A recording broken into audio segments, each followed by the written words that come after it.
Scanning for audio.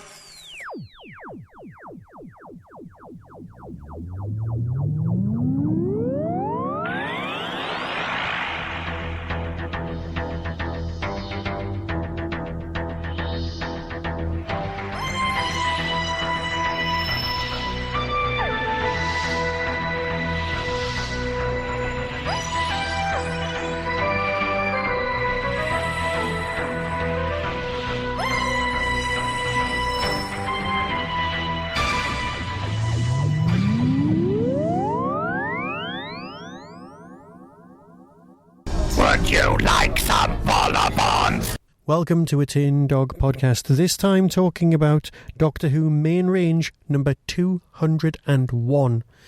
If ever you were looking for a jumping on point for Big Finish, this is it. We are the Daleks. After the messing about in the last trilogy, bringing us right up to number 200, Big Finish have got a bit of an overkill problem. People are turning up just not knowing where to start. People don't really get it. So, as a blanket statement, they've decided to go back to basics for at least this year.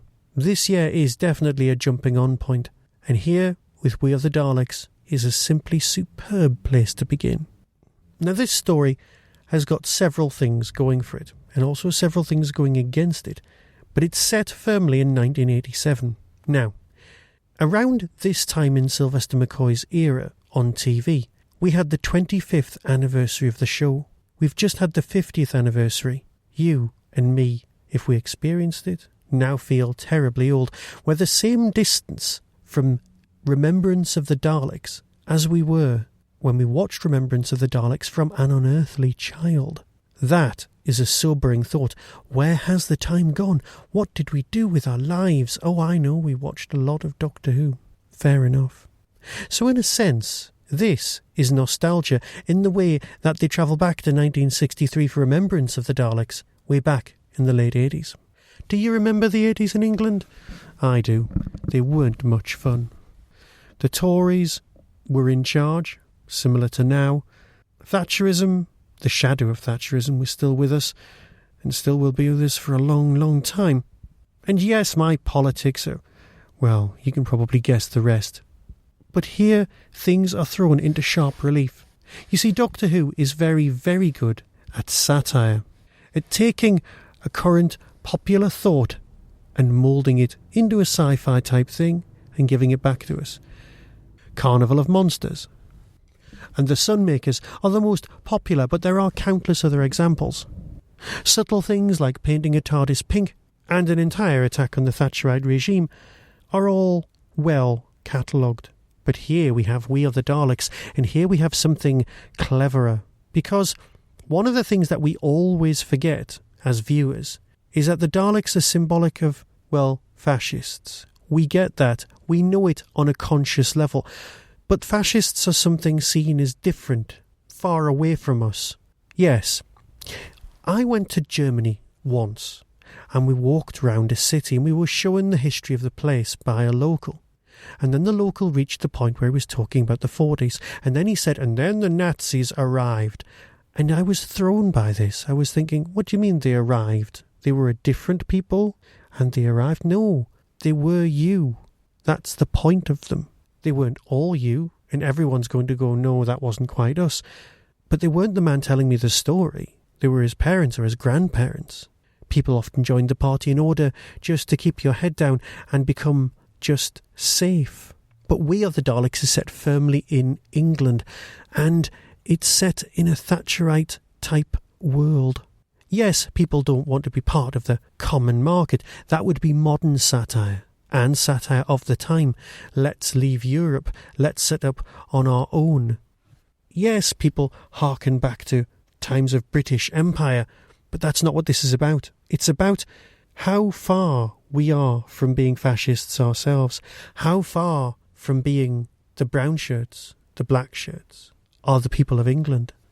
It's an interesting take on the whole Dalek thing, just if you want to take it from that point of view. But that's not what this story's about. This story is, of course, a rollicking romp. And as I said, it had some things going against it, and some things that are going against it, for me, is Mel. Now, Big Finish are well known for their rehabilitation in most people's eyes as Colin Baker. They've taken the Sixth Doctor, reinvigorated him, and we absolutely adore good old Sixie. But in our heads, some of our old school, pointless, can't move on, baggage-encrusted heads, we can't move on from Mel. We still think the casting of Langford was a mistake. This is 25, 30 years on and we can't let it go. How pathetic are we?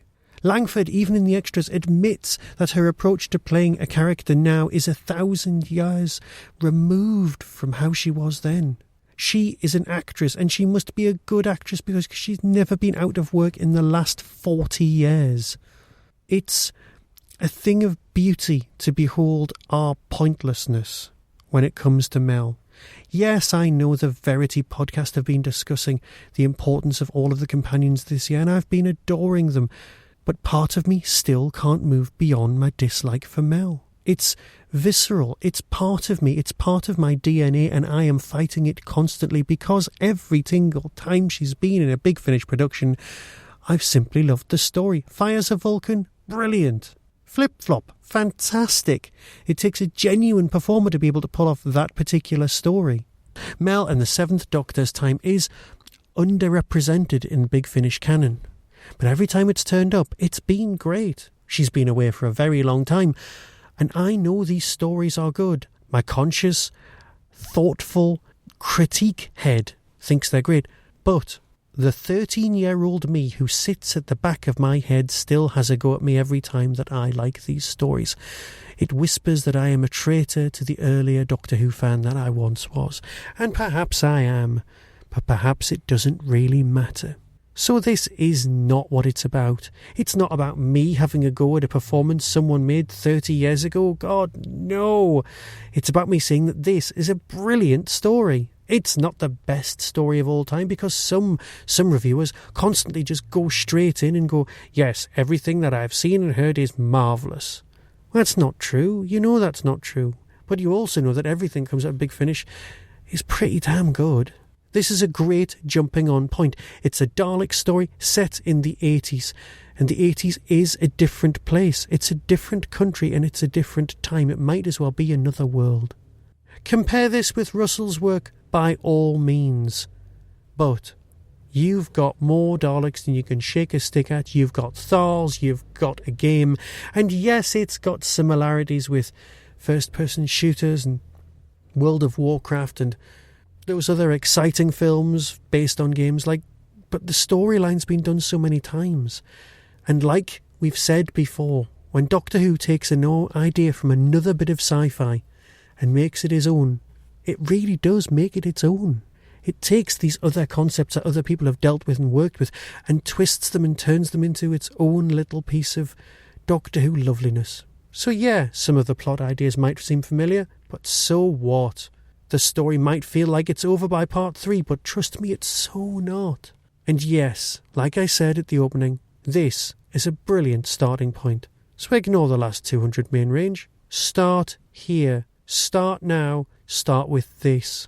And I'll go away, play the trailer, and be back very soon, and hope that you're enjoying the Blake 7 summer.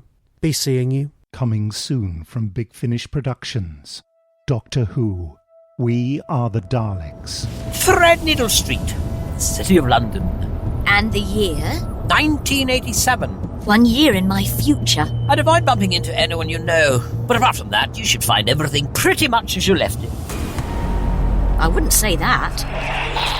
Brinsley, what are you doing? Nothing, Miss Bush. Playing a computer game at work. I could have you fired. Are you going to? Ah, Mel. Sorry I'm late. Doctor, what do you look like? I'm blending in. Blending in? Ideal in futures. What else? So, Mel, anything else about this time that's different? Well, there's Warfleet. That's new. My name is Alek Zenos. I'm here as a representative of a foreign power. What happened? You've been transported across space-time. So, where are we now? Calico 9. Allow me to introduce the Daleks. They're called Daleks. Oh, how sweet. Would you like some vagabonds! You're not the only one who wants to know what's going on in there. Who are you? Me? Oh, call me the Doctor. It's no good! They've spotted us! They must be exterminated! Come on, you know the game's up. Exterminate! I want to meet this emperor of yours. What? I have come all this way to speak with a monkey when I could be talking to the organ grinder. Let me go, and I will let you live. We have the power of life and death over you! Very well. Don't say I didn't warn you. Big Finish. We love stories.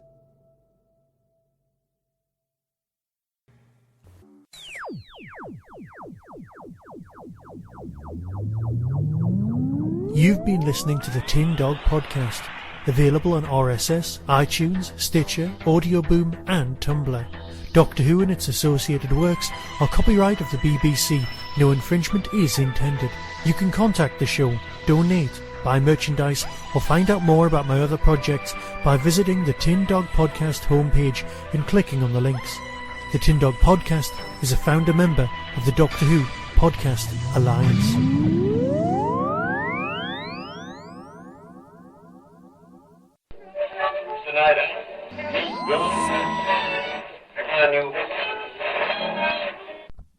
On the 5th of September 2015, Hooverville will return.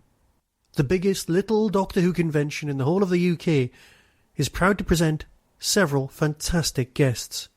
First off is the Colin Baker, a man who needs absolutely no introduction. Guests also include the author Jenny Colgan, responsible for Dark Horizons and Time Trips, Richard Marson, the man behind JNT, The Life and Scandalous Times, and the brand new book Drama and Delight, the biography of Verity Lambert, Dan Starkey, the man behind the mask when it comes to Commander Strax, and of course Ian the Elf in the Christmas special, Terence Dix, one of the men behind the Third Doctor and more Target novelisations than you can shake a stick at, the actor David Benson, from Robot of Sherwood, Iris Wildtime and the Scarifiers, Matthew Waterhouse, yes, Adrake, Michael Pickwood, the current production manager on Doctor Who, and Karen Louise Hollis, author of The Man Behind the Master, the biography of Anthony Ainley. More guests may be added, but either way, that's a fantastic lineup. Visit the Derby Quad website on www.derbyquad.co.uk and follow the links. Saturday the 5th of September 2015. See you there.